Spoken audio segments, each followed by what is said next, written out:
Hi, this is Ted, and for the next hour, you'll be listening to a reading of articles and features from the Monday, April 20th New York Times on the Niagara Frontier Radio Reading Service. Nice to talk to you again. We'll start off with an interesting article called California Accuses Amazon of Price Fixing in Legal Filing by David McCabe. Amazon engaged in price fixing by pressuring major brands like Levi's and Hanes to ask competing retailers to increase prices on certain products, according to a newly unsealed filing released Monday in a California antitrust lawsuit against the e-commerce giant. California sued Amazon in San Francisco Superior Court in 2022 over allegations the retailer harms competition and increases prices that consumers pay online. The lawsuit, which is scheduled to go to trial next year, claimed that Amazon punished sellers on its marketplace for offering lower prices on other websites. Now the state is providing more details on ways that Amazon pressured brands to urge other retailers to increase prices. In the 16-page filing, Amazon asked the brands to get involved when it spotted a competitor's lower price or was losing money selling an item. As a result of the pressure, rival sites raised their prices for the products, the state said. California Attorney General Rob Bonta said, "You don't see price fixing so explicitly and egregiously in writing like this." The newly unsealed filing offers a rare behind-the-scenes look at how Amazon operates its $2.66 trillion empire. The Seattle company has long maintained that it prioritizes offering customers the lowest price, but it has faced increased scrutiny from regulators who have argued that the company's policies harmed online competition and inflated consumer costs. The Federal Trade Commission and 17 states sued Amazon in 2023, accusing the company of illegally maintaining a monopoly in online retail by squeezing merchants who sell on its site and prioritizing its own products. Those actions resulted in artificially higher prices, according to the government's suit, which is expected to go to trial next year. In September, the FTC agreed to settle a lawsuit against Amazon that accused the company of making it difficult for consumers to cancel its Prime subscription service.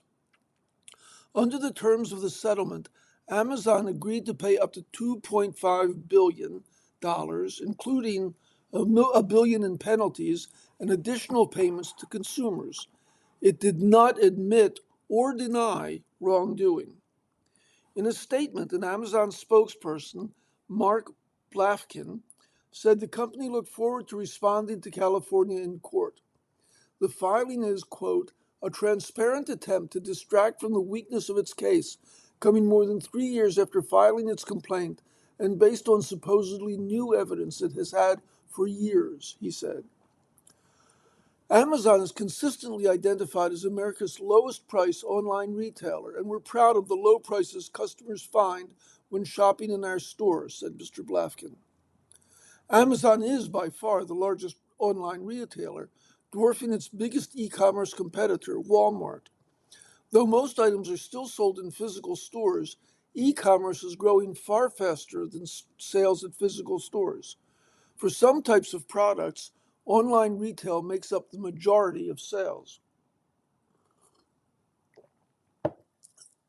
In February, California asked a judge in San Francisco Superior Court to stop Amazon from engaging in the practices it described as price fixing while its antitrust lawsuit proceeds. On Monday, the state released a version of its request that removed previous redactions of the internal documents. In one 2022 email to Hanes, an Amazon employee sent links to rival retailers' lower prices, according to the filing. A Hanes employee responded that the clothing brand had, quote, reached out to Target and Walmart to have the prices increased. Target and Gildan, which bought Hanes last year, did not immediately respond to requests for comment. A Walmart spokeswoman said the company did not comment on litigation where it is not a party and it would always work hard on behalf of our customers to keep prices low. In 2021, an Amazon employee emailed a Levi's employee with two links to the company's khakis on Walmart's website, identifying the pants as styles of concern, according to emails filed with the court. The Levi's employee responded that Walmart had agreed to raise the price of one of the products to $29.99 as a test for the best interest of the marketplace. Amazon, which was charging between $25.47 and $26.99 for some of the slacks, eventually matched the price, according to the state. Levi's did not immediately respond to a request for a comment. In some instances, Amazon told suppliers that it was taking some products down because it did not want to match a lower price. Given Amazon's large share of online sales, that represented a major risk for suppliers. In 2021, an Amazon employee told Maxomatic Incorporated that the firm's ice cream maker was taken down because it was listed at $17.99 elsewhere, according to the filing. Maxomatic responded it had put Best Buy out of stock and was following up with that retailer, according to the filing. Best Buy and Maxomatic did not immediately respond to requests for comment. The state did not cite examples of Amazon directly discussing pricing with competitors. Mr. Bonta has used his perch as California's top law enforcement official to scrutinize the tech industry. In addition to the lawsuit against Amazon, this year he began an investigation into Elon Musk's xAI over the proliferation of non-consensual sexually explicit material produced by its artificial intelligence model, Grok. California said that Amazon was able to exert pressure on different brands because of its power and reach. Amazon's message to vendors is clear: ensure that prices at other retailers stay high or face consequences, the state said in its motion. Now, here's an article that I hope you're interested in. Because I'm a retired English teacher, I'm really interested in it. It's called Stolen Letters That John Keats Sent to His Beloved Are Found. And it's by Tom Mashberg. In early July 1819, John Keats sat down to write the first of his nearly 40 impassioned and now celebrated letters to Fanny Brawne, the love of his life. The letter included one of the most memorable lines from the Romantic poet's lyrical and often despairing correspondence with Brawne, who would soon become his fiancée. I almost wish we were butterfly, Keats, then 23, wrote, and lived but 3 summer days. 3 such days with you I could fill with more delight than 50 common years could ever contain. 2 years later, Keats was dead from tuberculosis, and Brawne, who had met the poet in 1818 when she was 19, and they both lived in London, mourned him deeply, preserving his letters and waiting a dozen years to marry. Over time, that first letter and 7 other handwritten missives to Brawne from Keats were artfully bound in a special leather volume, which was then shelved for decades at the Long Island estate of the Whitney family. But in the 1980s, according to law enforcement officials, the book was stolen, and its location became a mystery for nearly 40 years, until a man turned up with it at a Manhattan rare bookstore in 2024. Since that moment, all manner of investigators, antiquarian booksellers, and Keats scholars have been involved in an effort to authenticate the letters and track the book's movement from the time of its disappearance. On Monday, in a ceremony at the Manhattan District Attorney's Office, the book, valued at $2 million, was returned to a Whitney descendant. This is the literary find of a lifetime, said Susan Wolfson, a Keats expert and English professor at Princeton University who helped to authenticate the book. Every major archive in the world will want this. Keats's love for Brawne became a consuming force in his short life and helped inspire his sonnet, Bright Star, Would I Were Steadfast as Thou Art. Keats devotees have venerated the Brawne letters for both their literary virtues and their window into one of the Romantic era's most heartrending love stories. Keats's genius as a poet was not widely recognized in his lifetime, though decades later his works drew high praise, and some of them, such as Ode on a Grecian Urn, became the stuff of English 101. His poem Ode to a Nightingale gave us the phrase, "tender is the night," which Fitzgerald used as the title of a novel a century later. He also wrote the verse, "A thing of beauty is a joy forever." Keats is believed to have written 37 letters to Braun between 1819 and 1820. Their contents were known. Transcripts of all of them were first published in 1878, but the exact whereabouts of the 8 missing originals had long perplexed Keats scholars. When Keats met Braun, he was struggling to make his mark as a poet and coping with the early stages of the lung disease that would kill him. They quietly became engaged in 1819, but by 1820, Keats was so ill that he sailed for Rome to avoid the wet English weather, and the letters ceased. Braun had the letters, and when she died in 1865, they went to the 3 children she had with Louis Lindo, whom she had married in 1833. The children agreed to publish them in the 1878 book Letters of John Keats to Fanny Braun. Some Victorian-era critics derided the tone of the letters as immodest and unmanly, but others found them to be eloquent and often scintillating. In 1885, Sotheby, Wilkinson, and Hodge, a London auction house, sold the original 37 letters, and they were scattered among wealthy collectors. The 8 in question are believed to have become the property of the Whitney family no later than 1915, and they were beautifully bound into an extraordinary presentation, as Ms. Wolfson, the Princeton professor, said. Other originals are held by Harvard University, Keats House in London, and the New York Public Library. For years, the book owned by the Whitneys sat on a shelf inside the family's 400-acre Green Tree estate in Manhasset, New York. The estate, which was built in the early 1900s by Payne Whitney, heir to the Whitney fortune, is now run by a nonprofit foundation that promotes peace, human rights, and conservation. No one noticed that the book was missing until 1989, when it did not turn up as the Whitneys took an inventory of the estate's holdings. The Whitney family filed a report with the Nassau County Police in which the book was characterized as a richly gilt portfolio valued at more than $5,000. Each letter was described by its date and page length.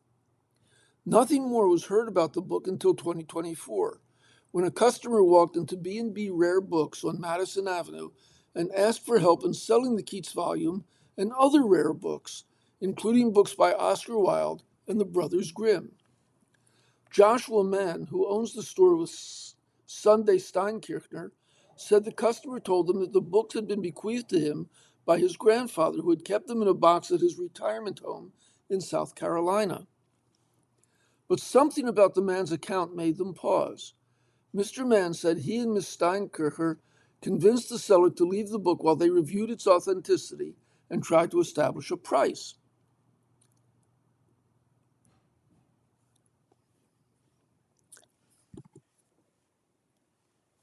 Hello? Hi, my name is Ernestine. I'm calling on behalf of Hudson Survey Research. How are you today? I'm sorry, I'm in the middle of something. Okay.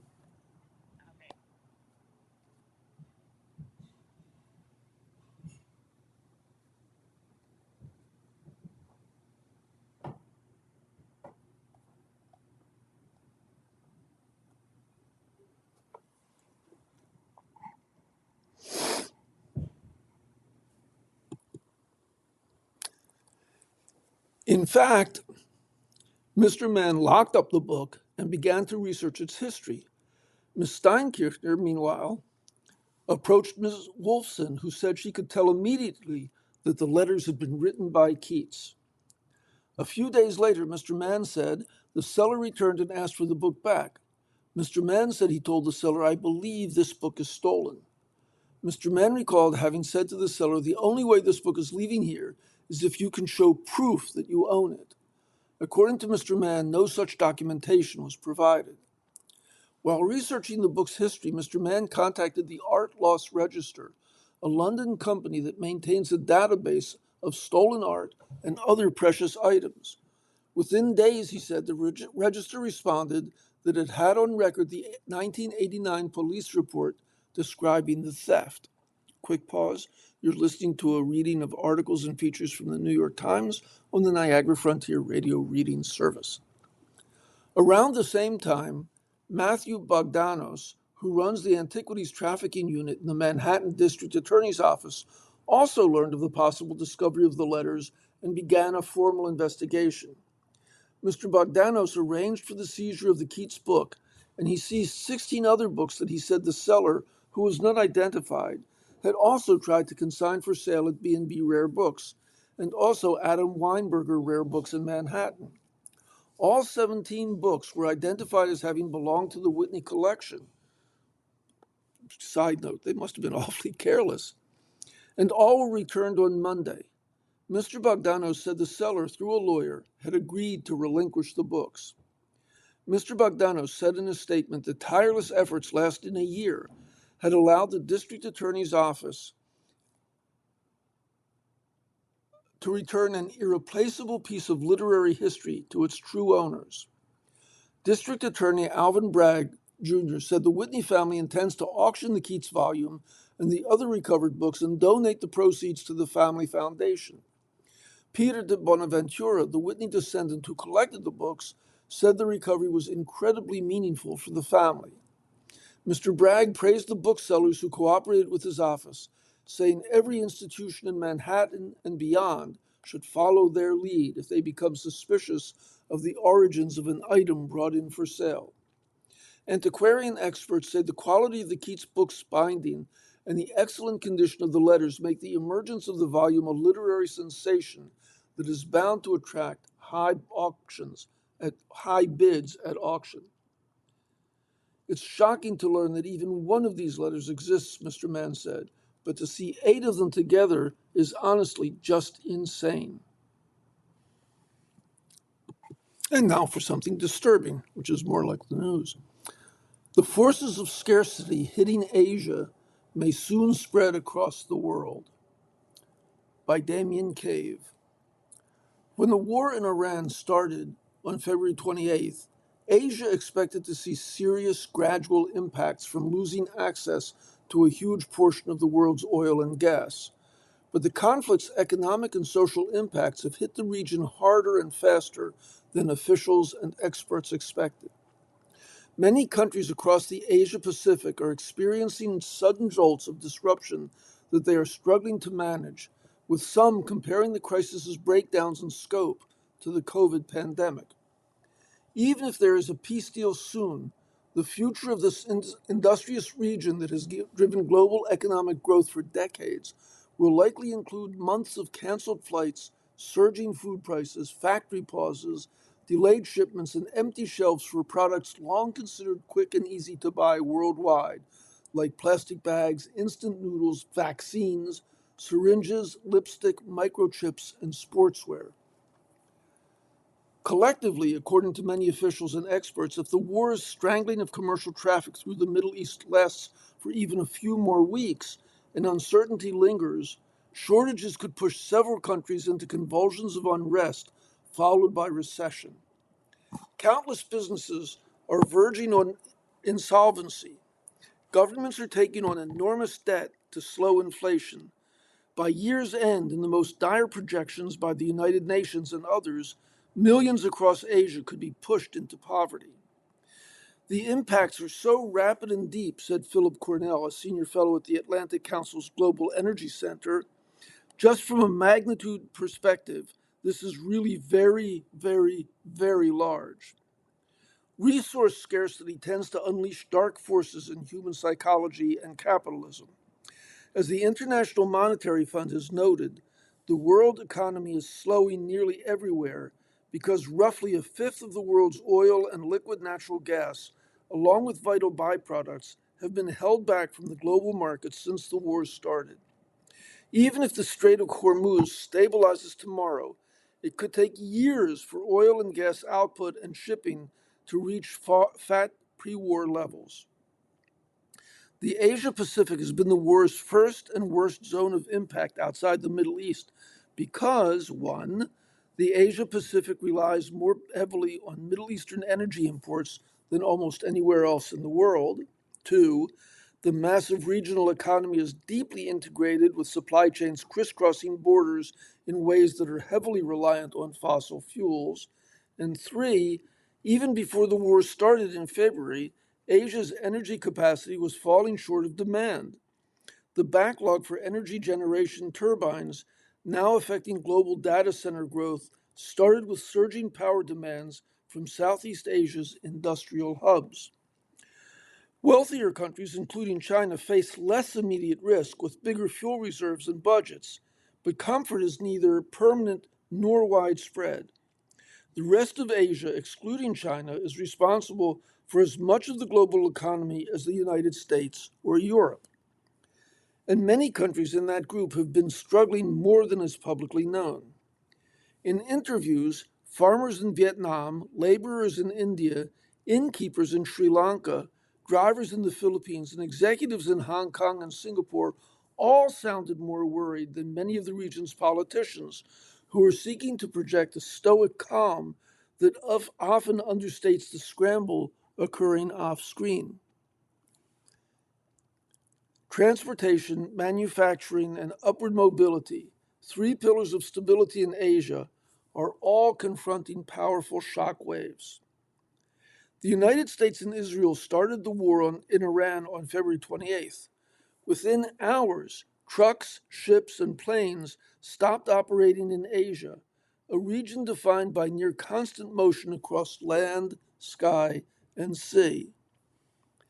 Air travel, the strongest example of Asia's transportation reversal, veered toward chaos. In March, there were more than 92,000 flights canceled worldwide, doubling the pre-war rate of cancellation, with the largest spike in eliminated flights linked to the Asia Pacific. Carriers flying through the Middle East, where 24 million migrant workers from South and Southeast Asia are employed, suspended trips to Dubai and other Gulf hubs right away. With jet fuel nearly doubling in price and with its availability threatened, airlines are slashing many more routes indefinitely. Qantas, Air New Zealand, Lion Air of Indonesia, Vietjet, Air Asia, Air India, and Cathay Pacific are just a few of the companies cutting service. Batik Air of Malaysia has gone further than most, cutting flights by 35% this month to avoid insolvency. Shukor Yusof from Endau Analytics, an airline advisory firm in Singapore, estimates that air traffic for Asia and the Pacific has already dropped by a third. Smaller airlines are losing millions of dollars weekly.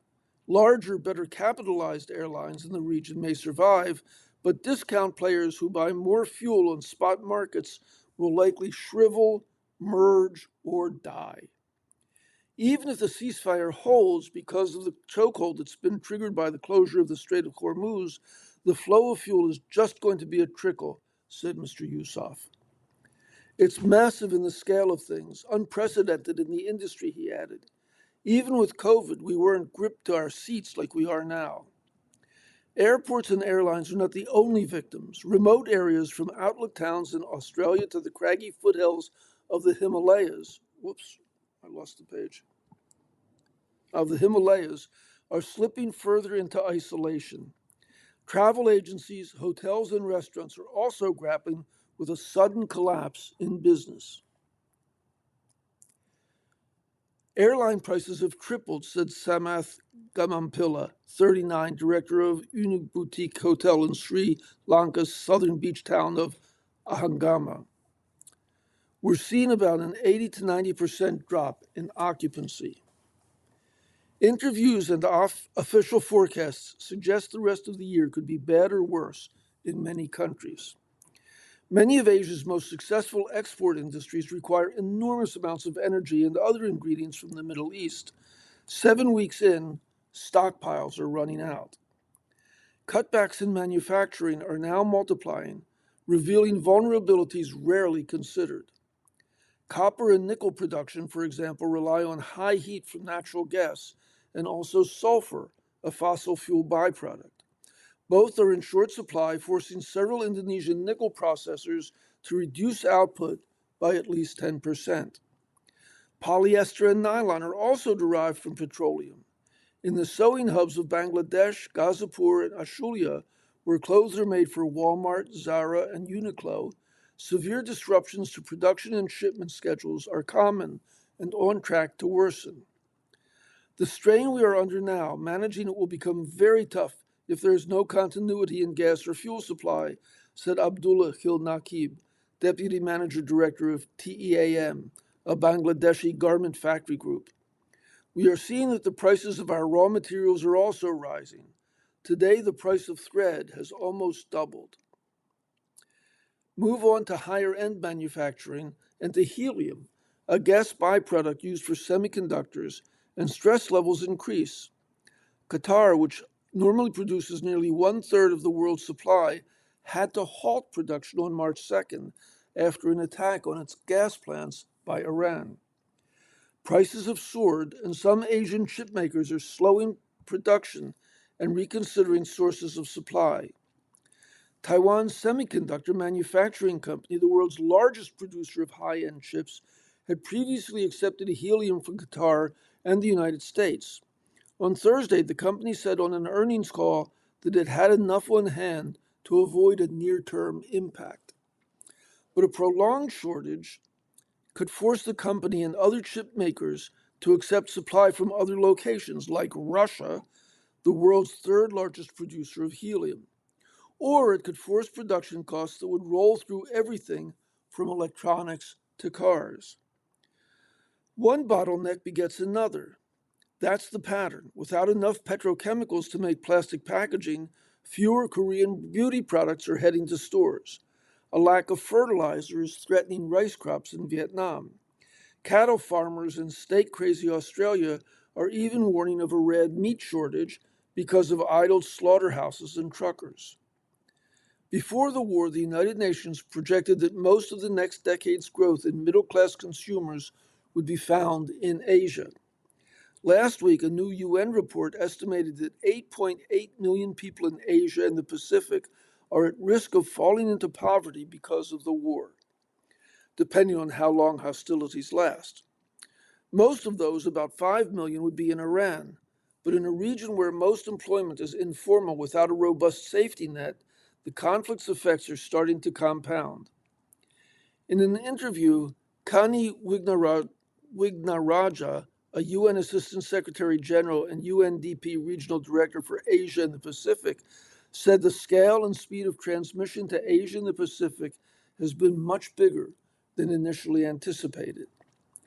Poverty's spread, she noted, threatens to be fused with other problems, vital medicines and vaccines failing to reach vulnerable populations, schools and universities unable to gather students, and increased pollution from the return to coal burning for electricity.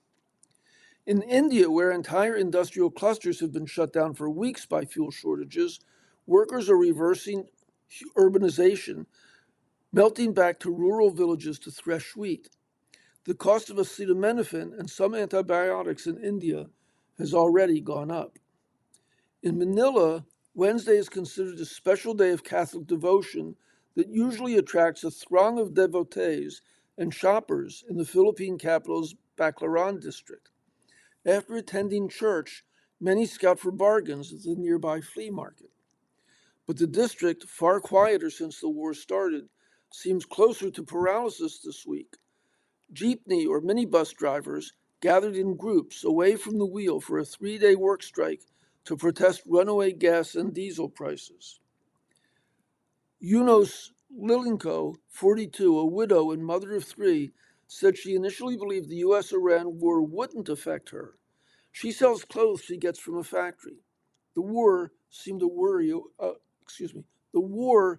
world away. But when gas prices went up, her costs rose. Her customer base has nearly disappeared. She used to make nearly $40 a day. Now she makes less than 10.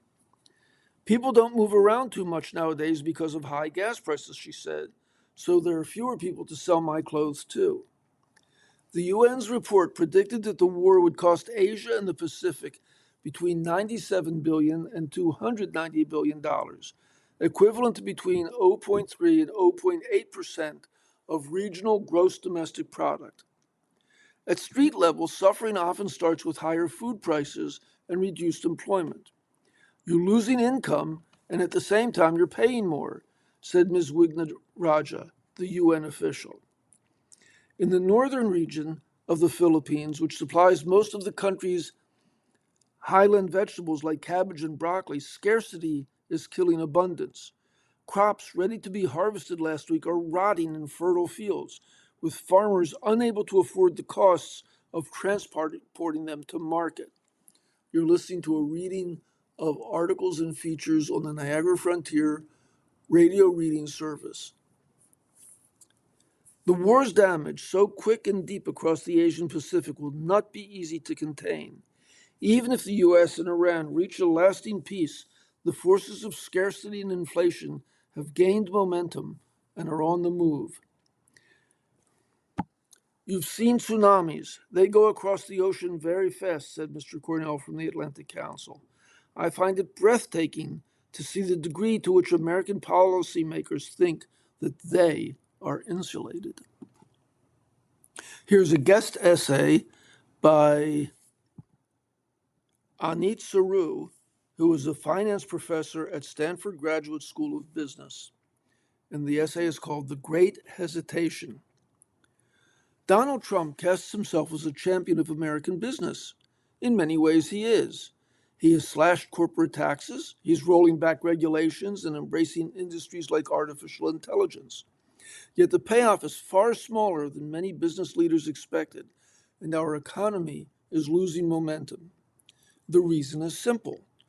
Trump's constant policy swings are offsetting whatever benefits his business-friendly instincts might bring. There is some irony that a president who was elected in part because of his perceived business acumen is instead intensifying one of the most corrosive forces in the economy, the creeping of political dysfunction into capitalism itself. Let's start with what millions of businesses face today. Trump's war on Iran has caused oil prices to soar and injected volatility into global markets. His administration imposed steep tariffs on nearly all of America's trading partners a year ago, only to shift or reschedule duties depending on, among other things, how the trading partners have reacted, like Mexico and Japan.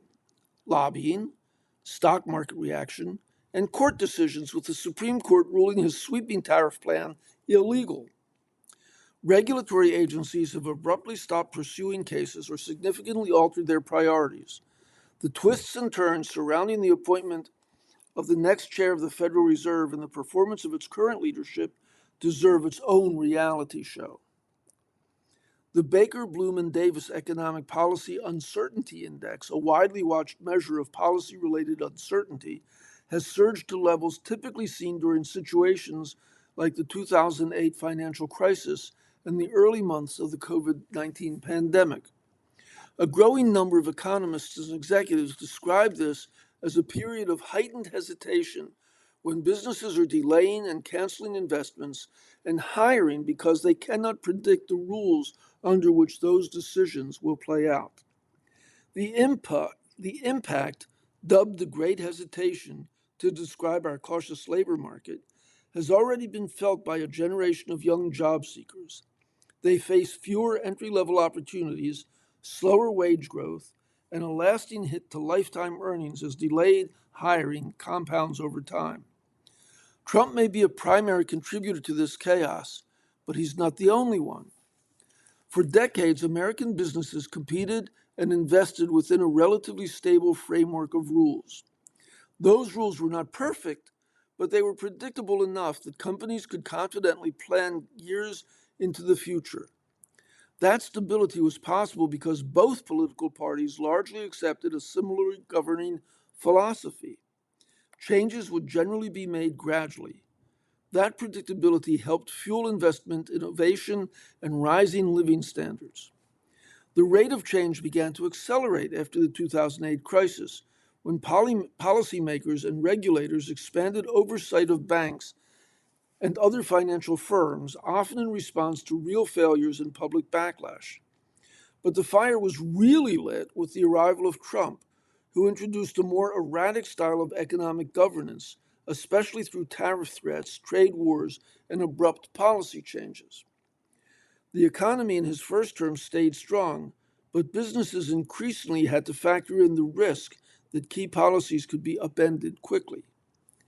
In some ways, Joe Biden's administration goosed the cycle. His administration expanded industrial policy through semiconductor and clean energy subsidies, pushed regulators to take a tougher stance on large technology companies and mergers, and introduced new expectations on climate, DEI, and corporate behavior. Even when the underlying concerns were real and the approach was more structured, the moves still expanded the scope of intervention.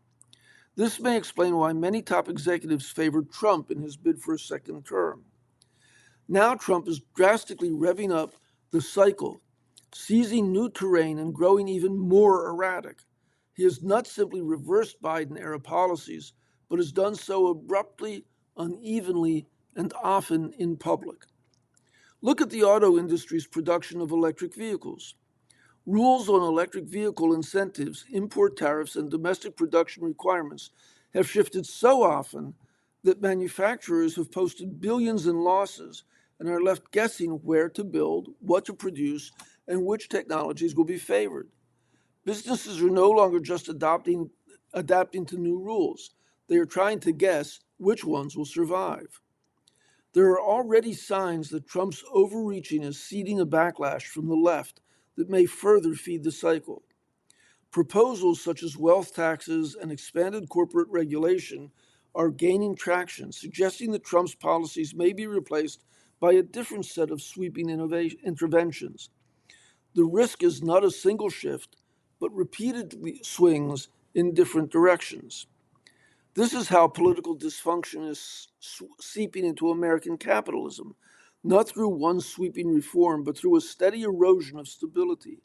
And that erosion hits hardest where the economy is most dynamic, among the smaller and mid-sized businesses that drive job creation and innovation.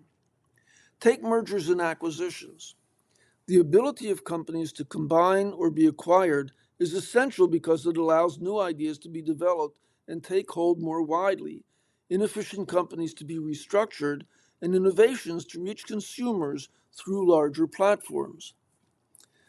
Big corporations have continued to do deals wielding large legal teams, access to financing, and lobbying power to navigate shifting rules. But in the rest of the economy, activity is slowing. Medium-sized businesses are delaying deals, postponing expansion, and holding back investment. And smaller businesses are freezing hiring and growth plans. Innovation is a major driver of growth, and much of it originates in smaller companies and startups. When smaller deals stall, fewer new ideas receive funding, fewer businesses grow into major employers, and few innovations reach consumers. Over time, that means slower productivity growth, fewer job opportunities, and higher prices than would otherwise prevail. This negative cycle is self-reinforcing. As an economy slows, companies increasingly look for ways to insulate themselves from uncertainty, building cash reserves, focusing on established markets, and avoiding riskier new ventures. The result looks less like the dynamic capitalism America has long enjoyed and more like parts of Europe, such as Italy, where growth has been slower, fewer new companies grow into large ones, innovation is lagging, and businesses spend as much time navigating political rules as they do competing in markets. That comparison is even more apt given Trump's recent moves to have the federal government take direct stakes in corporations, blurring the line between setting rules and picking winners. Markets can adapt to change. What they cannot function under is constant chaos. Policymakers need to focus not just on what rules to adopt, but on making those rules durable, predictable, and credible across political cycles. That requires restraint, not just from those in power, but also from those seeking to reverse course, so that policy changes do not set off equally destabilizing countershifts. The deeper challenge facing American capitalism today is not choosing between shareholders and voters, it is restoring confidence in the rules of the game.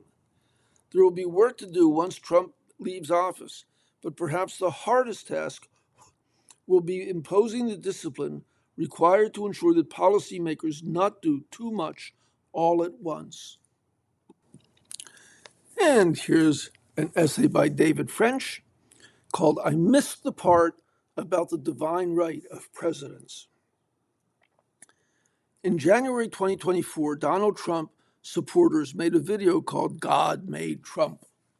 It was in the style of Paul Harvey's famous speech, So God Made a Farmer. It even included a simulation of the legendary broadcaster's voice, and it began like this. And on June 14th, 1946, God looked down on his planned paradise and said, I need a caretaker. So God gave us Trump. For more than 2 minutes, the video waxes eloquent about Trump's alleged virtues, and then it declares that he's a shepherd to mankind who won't ever leave nor forsake them. Trump liked the video so much he shared it from his Truth Social account. At a White House event on April 1st, a few days before Easter, Paula White Cain, an evangelical Christian pastor and the president's chief spiritual advisor, told him to his face that he was the greatest champion of faith that we've ever seen in a president. And then she compared his story to Jesus Christ's. You were betrayed and arrested and falsely accused, she said. It's a familiar pattern that our Lord and Savior showed us. And, sir, because of his resurrection, you rose up. I've picked out 2 prominent examples of Trump supporters comparing him to Christ, but they're drops in an ocean of similar analogies. As my friend Sky Jathani, a Christian writer and former pastor, said on the Holy Post podcast, for the past 10 years, Christians have been comparing Trump to various biblical figures. So it should have come as no surprise to anyone that last Monday he finally made the comparison himself. He posted an image on Truth Social that depicted the president as Jesus, healing a sick man, with worshipers looking on in adoration, a flag of the U.S. waving in the background, and mysterious figures floating in the sky. The image was clearly blasphemous, and I was gratified to see a number of people whom I consider MAGA Christians strongly criticize the president. For example, a popular right-wing commentator, Cam Higby, posted, I support Trump and I spend 8 hours a day defending him. I will not defend blasphemy. Riley Gaines, a college swimmer turned conservative podcaster, tweeted to her 1.6 million followers on X, why? Seriously, I cannot understand why he'd post this. Is he looking for a response? Does he actually think this? But it's too little too late. Rather than offering the absurd explanation that he thought he was posting an image of himself not as Jesus, but as a physician, he could have simply pointed at a host of his most loyal Christian followers and said, with his trademark sneer, you started it. Much of the commentary after Trump's blasphemy has been directed at the church. Will Christians condemn what he did? How can they continue to support a man who brazenly violates the 10 Commandments, like you shall have no other gods before me? How much has evangelical support for Trump damaged the church? Is there anything he can do that will break the bond between evangelicals and the president? But there's another vitally important question that hovers in the air. How much is Christian zeal for Trump damaging America and the world? When the church abandons its rightful role as the conscience of the state and instead seeks to curry favor with the state, there is a real-world consequence. If you take an already grandiose man whose commercial brand is his own name and fill him with a sense of divine purpose, you can uncage a tyrant. To consider the contrast between the biblical model of religious conscience and the actions of Trump's Christian loyalists, recall one of the most famous confrontations with power in the Old Testament between a prophet named Nathan and King David. To conceal his sexual exploitation of a married woman, Bathsheba, David ordered her husband, Uriah, into the thick of combat, effectively murdering him.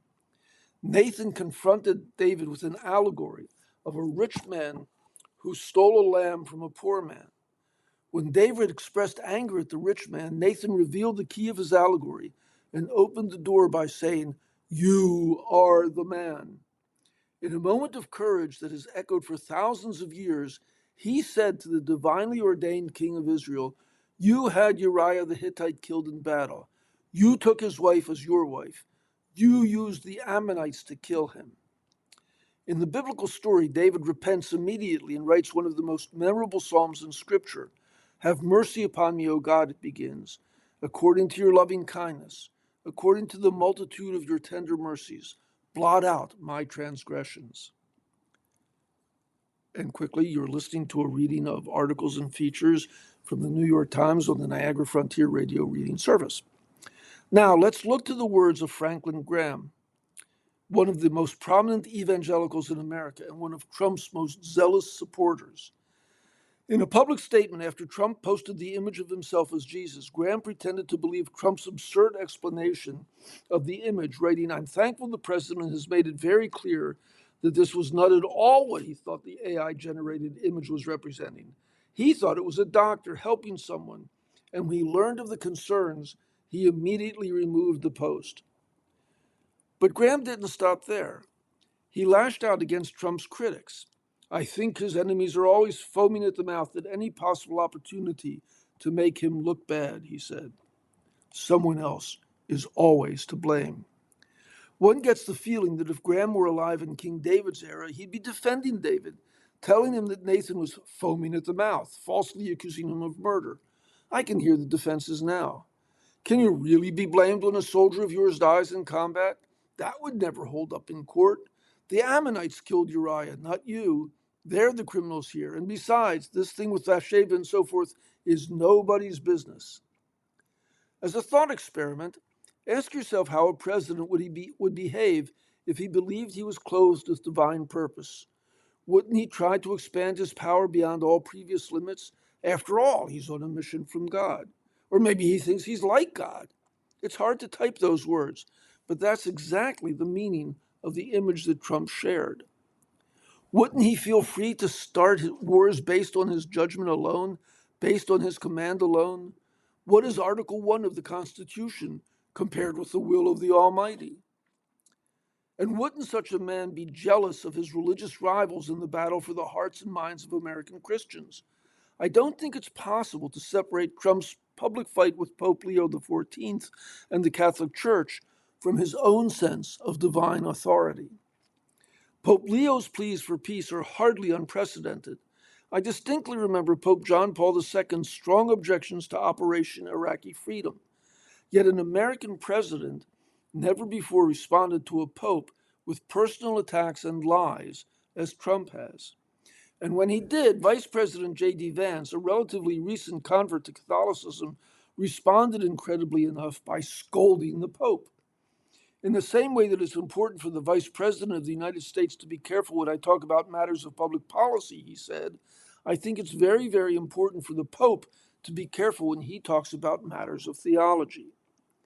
One pernicious effect of Trump's attacks is to stir up long-buried divisions between Catholics and Protestants. Papal conspiracies have a long and sad history in Protestant Christianity, and oceans of blood have been spilled in the wars between the different strands of world Christianity. In fact, the second Trump term has been one long experiment in what happens when a president and a movement discard the wisdom of the founders.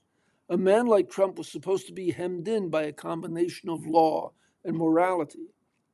As I've written before, presidents were put in a Madisonian box, meaning that he was constrained by both the language of the Constitution and the example of a person, George Washington. Washington could have grasped total control, but instead he limited his authority. He demonstrated forbearance toward his enemies. In many ways, he defined what it meant to be the leader of a republic. Trump sees it differently. My own morality, he told us, my own mind. It's the only thing that can stop me. And his own morality includes imagining himself as the Son of God in a social media post. The American system was built to contain personal power, to prevent religious strife, and to limit the nation's ability to go to war. Trump blows through the constraints on the executive branch, stokes religious conflict, and sends the world's most powerful nation to war based on his judgment alone. To make matters worse, he's full of divine purpose. He's told the world that he was saved by God to make America great again. When you dismantle a system that was intended to prevent ancient evils from destroying the new world, you can help unleash those evils back on the world. Catholics and Protestants feud once again.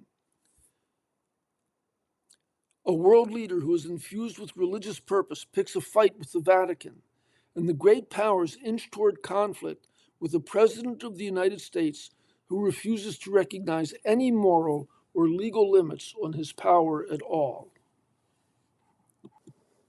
And we'll end with a couple of letters to the editor. One is from, I'm trying not to mention names, but these are two women who want their names mentioned, Gretchen Carlson and Julie Roginski. And they're writing about Representative Swalwell and the sexual scandal in Congress. Ms. Cottle's essay shows why so many people wrongly think that Me Too is over. Too often, the movement is portrayed as a cultural moment that's faded rather than what it actually is, a long, difficult fight that has changed laws, workplaces, and lives. As two women who were instrumental in the iteration of Me Too and kept working long after the spotlight moved on, we can say plainly that the movement is very much alive and thriving. Before this movement, the accounts of Eric Swalwell's accusers would have been framed as he said, she said. Today, we listen to women who come forward because the paradigm of how we treat their stories has changed. Mr. Swalwell resigned as a U.S. representative from California on April 14th. The Me Too movement also has led to two federal laws that gave millions of survivors a better chance to seek justice and speak freely. Several states have moved to eliminate non-disclosure agreements for toxic workplace issues, yet many still view the movement through a lens of backlash, fatigue, or failure. The truth is simpler. Me Too did not disappear. It grew up, went to work, and started winning. And another writer, this one from Petaluma, California, says, after the allegations of sexual misconduct against Eric Swalwell became public, several members of Congress stated that they and others knew that Mr. Swalwell could not be trusted around young female staff members.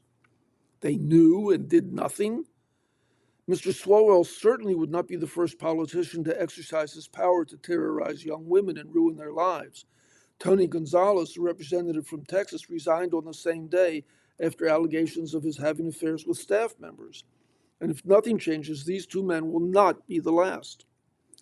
Perhaps there needs to be an oversight committee where senators, members of the House, and others who work in Congress can make confidential reports of known or suspected sexual predators among them, which the committee can then investigate. Such a committee would not only give people a safe place to make their concerns known, it might also act as a deterrent to those thinking that predation is a perk of their powerful jobs. Here's a letter with the headline, Waning MAGA Pride. And this is by a writer from Shaker Heights, Ohio. I have noticed subtle indications that things have begun to change. A neighbor's window no longer displays a Trump Vance sign. A car mechanic's MAGA cap has been replaced by that of a local Major League Baseball team. At a recent business gathering, not a single conservative Republican gloats or insists that we are all better off under Donald Trump. A former college roommate who had cut off communication with me since a falling out during Trump's first term reaches out to talk about college days, sports, and family. Perhaps it's what Mr. Bruni describes in his piece, the incredibly mean and insensitive way Trump responds to the deaths of those who have dared cross him. Or perhaps it is, as Bruni wrote about recently, the president's corrupt and inept appointees, or the killing of American citizens exercising their First Amendment rights, or the unprovoked war in Iran and the resulting deaths of U.S. service members, or rising prices of everything from gas to food and housing, or, of course, the Jeffrey Epstein files. Maybe it's just general weariness. Whatever the reason, there seems to be a recognition that the promise to make America great again hasn't been fulfilled. America has paid an incredible price during these dark days, but there may just be light at the end of this tunnel. Hopefully, it will be Abraham Lincoln's vision of the better angels of our nature bringing that light. And I want to finish with this letter, which is actually by somebody I know, whose name I won't say, but it's from Providence, Rhode Island. And she said that the article she's responding to is called Ways to Flourish in Good Times, could hardly be more in accord with conventional wisdom in saying that earnest exercises like practicing mindful attention can increase the feelings of contentment. But have you considered distracting yourself with ice cream, music, an exciting murder mystery, and a lap cat as an alternative to undergoing a mental makeover? It works for me. Except for the cat, which I'm allergic to, there's something to that. This is Ted, and you've been listening to a reading of articles and features from the New York Times on the Niagara Frontier Radio Reading Service. I really enjoyed doing this. I hope you enjoyed listening, and I will be with you again next week. Thank you for your time. Bye.